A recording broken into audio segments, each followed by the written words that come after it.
दोस्तों, स्वागत है आपका मेरे YouTube चैनल इंग्लिश बाबू पर। और आज मैं फिर हाजिर हूँ आपके साथ एक नई स्टोरी लेकर। और दोस्तों, आज जो स्टोरी मैं आपके लिए लेकर आया हूँ बहुत ही मज़ेदार, बहुत ही इंटरेस्टिंग कहानी है, सुनकर आपको बहुत मज़ा आएगा। उसके अलावा आज की स्टोरी में आपको कुछ नए इंग्लिश के वर्ड मीनिंग सीखने को मिलेंगे, उनकी करेक्ट प्रोनाउंसिएशन के बारे में पता चलेगा और हमेशा की तरह जो इसका ग्रामर का स्ट्रक्चर है उसे डिटेल में कवर करेंगे, तो एक एक स्ट्रक्चर को आप बहुत आसानी से सीख पाएंगे। तो चलिए दोस्तों, आज की इस कहानी को हम शुरू करते हैं और सबसे पहले कहानी का टाइटल देखते हैं। कहानी का टाइटल है who is this wise man. क्या मतलब हुआ दोस्तों? हु एक रिलेटिव प्रोनाउन है। जब हम किसी का रेफरेंस देते हैं तो हु का यूज़ किया जाता है। वाइज एडजेक्टिव है जिसका मतलब होता है समझदार या फिर बुद्धिमान। तो क्या अर्थ हुआ? Who is this wise man, मतलब ये बुद्धिमान आदमी कौन है। तो दोस्तों, ये आज की इस कहानी का टाइटल है, शीर्षक है। और अब मैं इसे पढ़ना शुरू करता हूँ। आपसे रिक्वेस्ट है कहानी को आप बिल्कुल ध्यान से सुने, और यदि आज की स्टोरी आपको अच्छी लगे तो आप इसे लाइक भी ज़रूर करें। तो चलिए इसको शुरू करते हैं। One evening, Akbar and Birbal were deeply involved in witty conversations. क्या मतलब हुआ दोस्तों? ये जो वाक्य है ये सिंपल पास्ट का वाक्य है जहाँ पर वॉज या वर का प्रयोग हेल्पिंग वर्ब के रूप में किया जाता है। साथ में नाउन या फिर एडजेक्टिव को लेकर वाक्य बनाया जाता है। तो इस लाइन का क्या अर्थ हुआ? वन इवनिंग मतलब कि एक शाम, अकबर एंड बीरबल, अकबर और बीरबल वर डीपली इन्वॉल्व मतलब बड़ी गहराई से शामिल थे। किस चीज़ में? इन विट्टी कॉन्वर्सेशंस। दोस्तों, विट्टी का मतलब होता है विनोदपूर्ण, हास्यपद, जिसमें हंसी मजाक हो। तो पूरी इस लाइन का क्या अर्थ हुआ कि एक शाम अकबर और बीरबल विट्टी कॉन्वर्सेशन मतलब कि जो विनोदपूर्ण जो बातचीत थी उसके अंदर बहुत ज़्यादा गहराई से वो शामिल थे। Sometimes Birbal made fun of Akbar's sense of humour. और दोस्तों, ये हमारा पास्ट का अफर्मेटिव वाक्य है जहाँ वर्ब की सेकंड फॉर्म का यूज़ किया जाता है। मेक फन ऑफ का मतलब होता है मजाक उड़ाना, सेकंड फॉर्म में मेड फन ऑफ। तो क्या अर्थ हुआ? कई बार Birbal made fun of Akbar sense of humour, जो बीरबल थे वो अकबर की सेंस ऑफ ह्यूमर का मजाक उड़ाते थे। और दोस्तों, सेंस ऑफ ह्यूमर का मतलब होता है हास्य वृत्ति, मतलब इस तरह की व्यक्ति की सोच या समझ जो हंसी को लेकर है उसे सेंस ऑफ ह्यूमर कहा जाता है। तो आगे देखिए, Akbar was not in a mood to take any jokes on him. तो क्या अर्थ हुआ? जो अकबर थे वो इस तरह से मतलब कि मूड में नहीं थे कि वो अपने ऊपर कोई भी जोक लें, मतलब किसी भी चुटकुले को वो अपने ऊपर लें, इस मोड में वो नहीं थे। सो इसलिए ही फायर्ड बीरबल एंग्रीली। दोस्तों, ये जो वाक्य है ये भी पास्ट का अफर्मेटिव वाक्य है, सेकंड फॉर्म का यूज़ किया गया। फायर का मतलब होता है निकाल देना, सेकंड फॉर्म में फायर्ड। और एंग्रीली एडवर्ब है जिसका मतलब होता है गुस्से से, क्रोध से। एडवर्ब का मतलब होता है ऐसा शब्द जो किसी सब्जेक्ट के द्वारा किए गए क्रिया की विशेषता का वर्णन करता है। तो आप इस चीज़ को याद रखें, जब आप कोई भी ऐसा वर्ड यूज़ करते हैं जो किसी वर्ब की विशेषता को बताता है उसे एडवर्ब कहा जाता है। और आप देखेंगे ज़्यादातर एडवर्ब एलवाई पे ही ख़त्म होते हैं। तो क्या अर्थ हुआ? सो ही फायर्ड बीरबल एंग्रीली, मतलब इसलिए उन्होंने बीरबल को गुस्से में निकाल दिया। इन फैक्ट मतलब कि असल में। ही ऑर्डर मतलब आदेश देना, सेकंड फॉर्म ऑर्डर्ड। असल में ही ऑर्डर्ड उन्होंने आदेश दिया हिम उन्हें, टू वैनिश मतलब गायब हो जाना, चले जाना, to vanish away from Agra. तो इस पूरी लाइन का क्या अर्थ हुआ? In fact he ordered him to vanish away from Agra, मतलब असल में उन्होंने उनको आदेश दिया। किसको? हिम, ये जो है बीरबल के लिए यूज़ हुआ है। किस चीज़ का आदेश दिया? To vanish away from Agra, कि वो आगरा से गायब हो जाएं। Feeling hurt Birbal left that palace without questioning the punishment. और दोस्तों, ये भी हमारा पास्ट का अफर्मेटिव वाक्य है जहाँ सेकंड फॉर्म लगाई गई है। लीव का मतलब होता है निकल जाना, छोड़ना, रवाना होना, सेकंड फॉर्म में लेफ्ट। तो क्या अर्थ हुआ? फीलिंग हर्ट का मतलब होता है भावनात्मक रूप से चोट लगा हुआ महसूस करना। जब कोई व्यक्ति भावनात्मक रूप से उसे ठेस पहुँचे उसे फीलिंग हर्ट कहते हैं। तो मतलब भावनात्मक रूप से ठेस पहुँचने पर बीरबल लेफ्ट द पैलेस, जो बीरबल थे उन्होंने महल छोड़ दिया, मतलब महल से चले गए। विदाउट क्वेश्चनिंग द पनिशमेंट मतलब बिना उस पनिशमेंट पर, मतलब ये जो सज़ा थी उसके ऊपर बिना कोई सवाल उठाए वो महल से चले गए। चलिए आगे देखते हैं।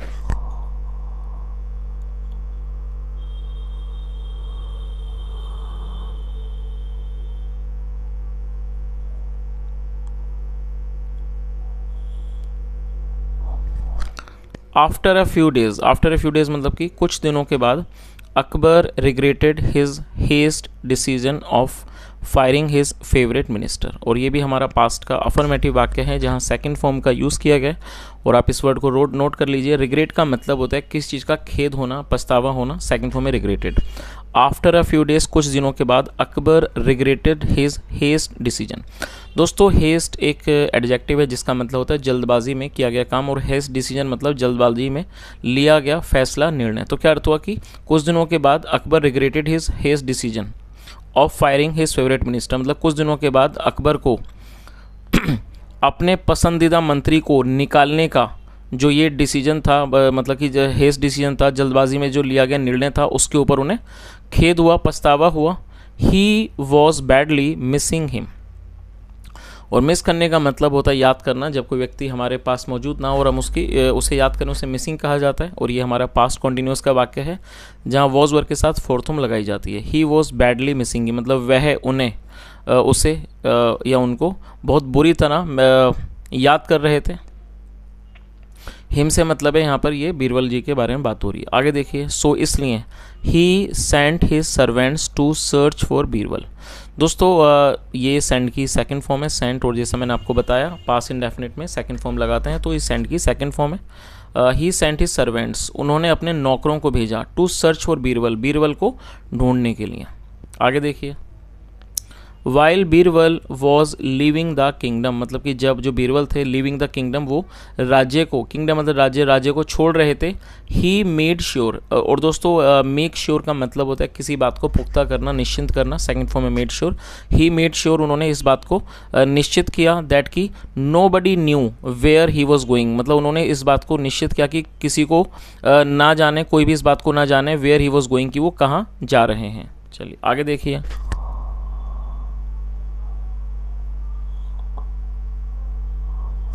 देन वन डे, फिर एक दिन, a saint visited the emperor with two of his disciples. दोस्तों सेंट का मतलब होता है साधु, सन्यासी, और विजिट का मतलब होता है कहीं पर आना, दौरा करना, मिलना। Second form visited.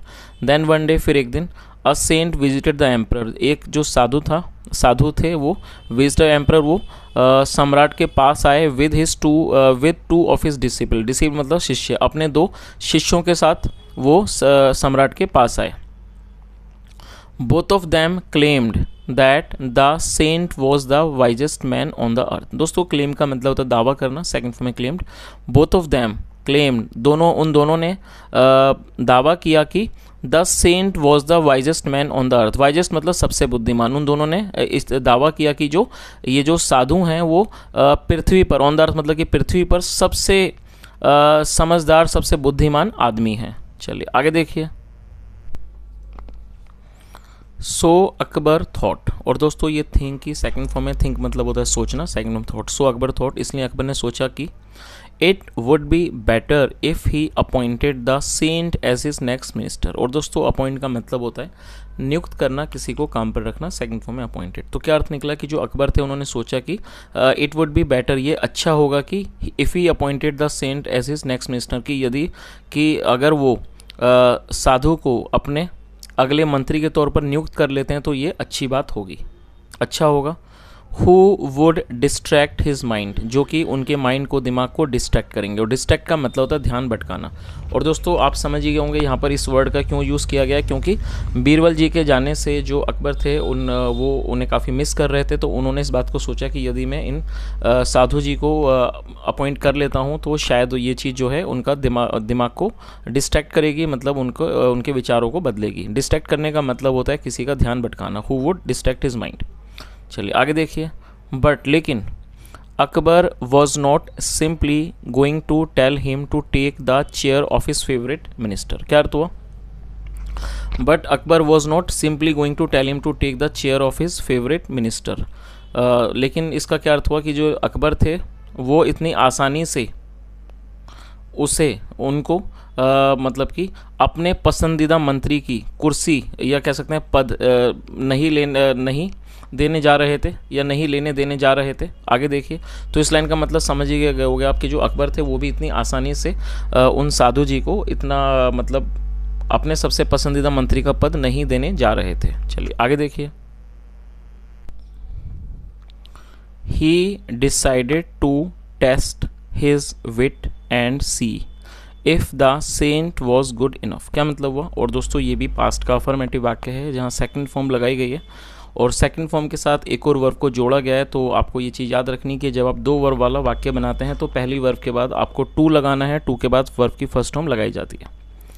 He decided to test his wit, मतलब कि उन्होंने उनकी विट का मतलब कि बुद्धिमानी का की परीक्षा लेने का फैसला किया, एंड सी और ये देखने का कि if the saint was good enough, कि या क्या ये जो साधु हैं क्या वो बिल्कुल ठीक हैं, मतलब वॉज गुड इनफ क्या वो ठीक हैं या उचित हैं। आगे देखिए,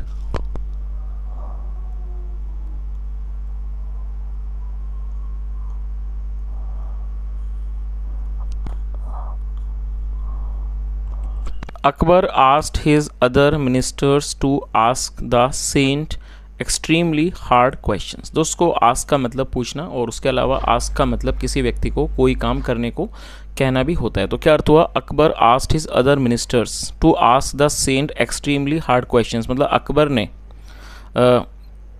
अपने दूसरे मंत्रियों से साधु से एक्सट्रीमली हार्ड क्वेश्चन मतलब बहुत ही कठिन सवाल पूछने को कहा।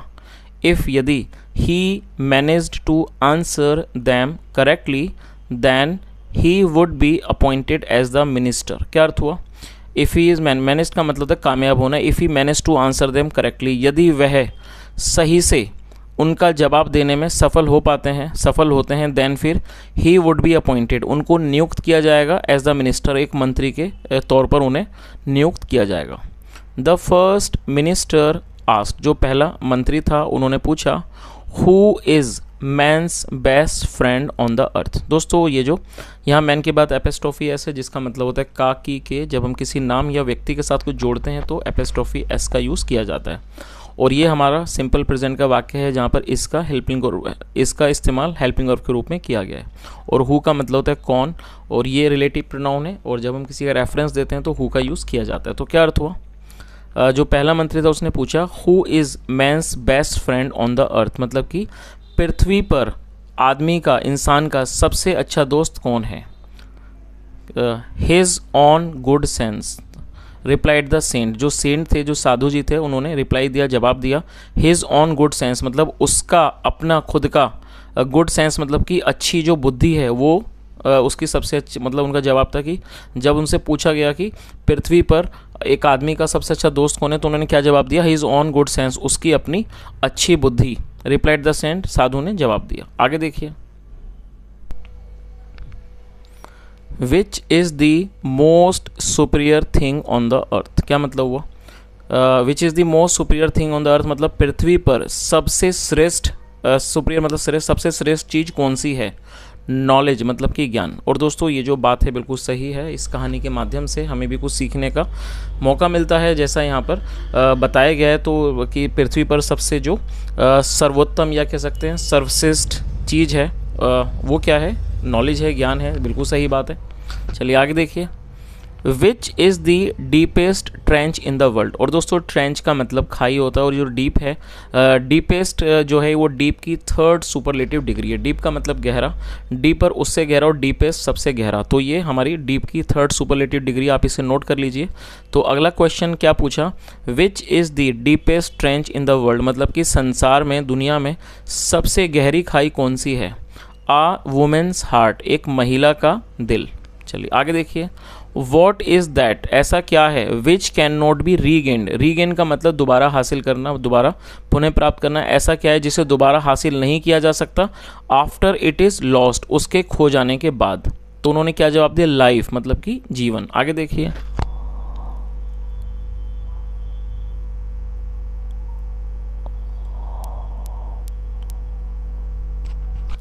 What is undying in music. दोस्तों अनडाइंग को आप नोट कर लीजिए, ये एक एडजेक्टिव है। अनडाइंग का मतलब होता है जिसकी मृत्यु नहीं हो रही, और म्यूज़िक का मतलब होता है संगीत। तो क्या अर्थ हुआ? What is undying in music मतलब संगीत में ना मरने वाला क्या होता है, और वो है नोट्स। तो दोस्तों इस चीज़ का मतलब भी आपको समझ ही आ गया होगा, जो संगीत के अंदर जो नोट्स होते हैं वही अनडाइंग होते हैं। आगे देखिए, which is the sweetest and most melodious voice at night. तो क्या अगला क्वेश्चन क्या था कि विच इज़ दी स्वीटेस्ट मतलब कि which is sweetest and most melodious voice at the night, मतलब कि रात में सबसे मीठी और सबसे मधुर आवाज़, वॉइस में आवाज़ कौन सी होती है? तो देखिए क्या उसका जवाब था, the voice that praise to God, मतलब वो आवाज़ जो ईश्वर की प्रार्थना करती है, ईश्वर से प्रार्थना करती है। आगे देखिए, what travels more speedily than the wind, क्या अर्थ हुआ? वॉट ट्रेवल मतलब यात्रा करना, what travels more speedily than the wind मतलब हवा से तेज यात्रा सफ़र कौन करता है? चलिए आगे देखिए, मैंस थॉट मतलब कि आदमी के विचार। तो जब उनसे सवाल पूछा गया कि हवा से भी ज़्यादा तेज कौन चीज़ ट्रैवल करती है, तो उनका जवाब क्या था कि इंसान के विचार। Which is the sweetest thing on the earth, मतलब कि पृथ्वी पर सबसे मीठी चीज़ क्या है? अ बेबीज स्माइल मतलब एक बच्चे की मुस्कुराहट। चलिए आगे देखिए,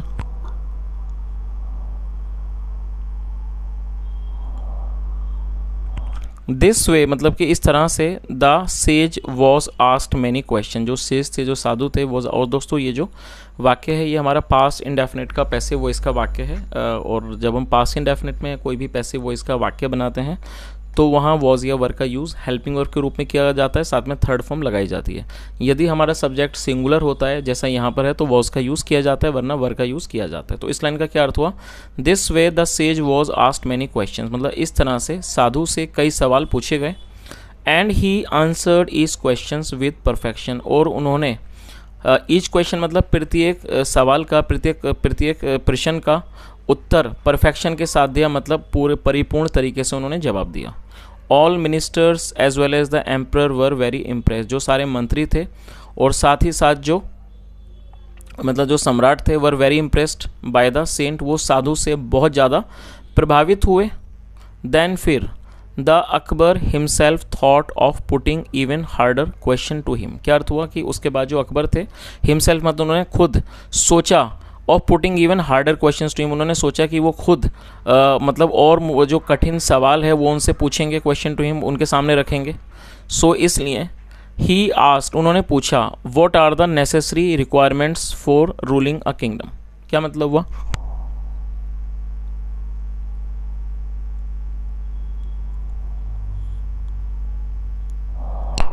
दोस्तों रिक्वायरमेंट्स का अंदर ज़रूरतें, नेसेसरी मतलब ज़रूरी, तो उन्होंने क्या पूछा, what are the necessary requirements for ruling a kingdom. Rule का मतलब होता है शासन करना, मतलब एक राज्य पर शासन करने के लिए क्या ज़रूरी, क्या आवश्यक चीज़ें होती हैं, क्या आवश्यक ज़रूरतें होती हैं। द सेंट आंसर, जो साधु थे उन्होंने जवाब दिया, क्लेवरनेस। और दोस्तों क्लेवरनेस नाउन है जिसका मतलब होता है चालाकी, तो उन्होंने क्या जवाब दिया, क्लेवरनेस मतलब चालाकी। अनदर क्वेश्चन केम, फिर एक और सवाल आया, what is the gravest enemy of a king. Gravest मतलब सबसे गंभीर, सबसे बड़ा। What is the gravest enemy of a king, एक राजा का सबसे बड़ा दुश्मन कौन होता है? सेल्फिशनेस सेट द सेंट, तो उन्होंने क्या कहा, सेल्फिशनेस मतलब कि स्वार्थीपन। और दोस्तों देखिए सेल्फिश आपने जरूर सुना होगा, सेल्फिश एक एडजेक्टिव है जिसका मतलब है स्वार्थी। ऐसा व्यक्ति जो अपने बारे में ही सोचता है, अपने स्वार्थ के बारे में, उसे सेल्फिश कहा जाता है, जो कि एडजेक्टिव है, लेकिन ये नाउन है। सेल्फिश के साथ जब आप नेस जोड़ देंगे तो ये नाउन बन जाएगा जिसका मतलब होता है स्वार्थीपन। तो जब उनसे पूछा गया कि एक राजा का सबसे बड़ा दुश्मन कौन है, तो साधु ने क्या जवाब दिया, सेल्फिशनेस मतलब कि स्वार्थीपन। आगे देखिए,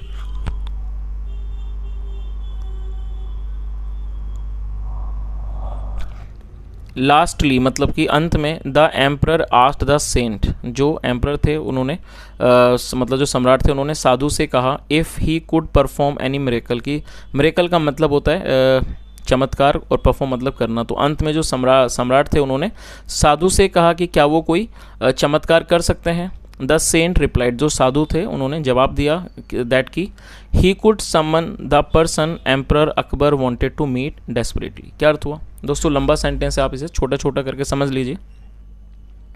समन का मतलब होता है बुलाना, और डेस्परेटली का मतलब होता है उग्र रूप से। ये एडवर्ब है, जैसा मैंने ऊपर आपको बताया, जो वर्ड एलवाई पे खत्म होते हैं वो एडवर्ब होते हैं। तो इस पूरी लाइन का क्या अर्थ निकला कि जो सेंट थे, साधु थे, उन्होंने जवाब दिया कि वो एक ऐसे इंसान को बुला सकते हैं, could summon a person emperor Akbar wanted to meet desperately, जिससे सम्राट अकबर बहुत ही उग्र रूप से मतलब कि व्यग्र रूप से मिलना चाहते हैं। और जाहिर सी बात है, और वो जो सम्राट थे वो किससे मिलना चाहते थे, बीरबल से। चलिए आगे देखिए, लिसनिंग टू द आंसर, इस जवाब को सुनकर अकबर गॉट वेरी एक्साइटेड, जो अकबर थे वो बहुत ज़्यादा एक्साइटेड हो गए। एक्साइटेड होने का मतलब होता है उत्साहित होना। And he instantly said, instantly में तुरंत, और उन्होंने तुरंत कहा कि he wanted to meet his favourite minister Birbal, की वो अपने पसंदीदा मंत्री बीरबल से मिलना चाहते हैं। चलिए आगे देखिए। द वेरी नेक्स्ट मोमेंट मतलब कि अगले ही पल, the saint pulled off his fake beard and wig. क्या अर्थ हुआ? पुल ऑफ मतलब होता है खींचना, सेकंड में पुल ऑफ, और फेक मतलब नकली, और बियर्ड मतलब दाढ़ी, नोट कर लीजिए, और विग का मतलब होता है कोई भी इस टाइप की सर पे पहने वाली विग जो बालों को छुपाने के लिए यूज़ की जाती है। तो क्या अर्थ हुआ? द वेरी नेक्स्ट मोमेंट, अगले ही पल, अगले ही क्षण, the saint pulled off his fake beard and wig, जो ये साधु थे उन्होंने अपनी नकली दाढ़ी और जो विग थी मतलब उनके बालों की, उसे उन्होंने खींच दिया। एवरीवन वॉज सरप्राइज्ड, हर कोई हैरान हो गया। And Akbar could not help laughing as the saint was none other than Birbal, और जो अकबर थे वो अपनी हंसी नहीं रोक सके, अपनी हंसी नहीं रोक पाए, क्योंकि जो ये साधु थे वो कोई और नहीं, वो बीरबल थे। चलिए, तो दोस्तों इस तरह से ये कहानी ख़त्म होती है, बहुत ही अच्छे सवालों जवाबों के साथ, कुछ सिखाने वाली चीज़ें थी इसमें। और यदि आपको आज की कहानी अच्छी लगी हो, मेरा पढ़ाने का प्रयास भी आपको अच्छा लगा हो, तो आपसे रिक्वेस्ट है आप वीडियो को लाइक करें, शेयर करें, चैनल को ज़रूर सब्सक्राइब करें। और यदि आपकी तरफ से कोई भी सुझाव हो और आप कमेंट के माध्यम से कुछ बताना चाहें तो आपका स्वागत है। सुनने के लिए thank you so much, have a nice day and bye.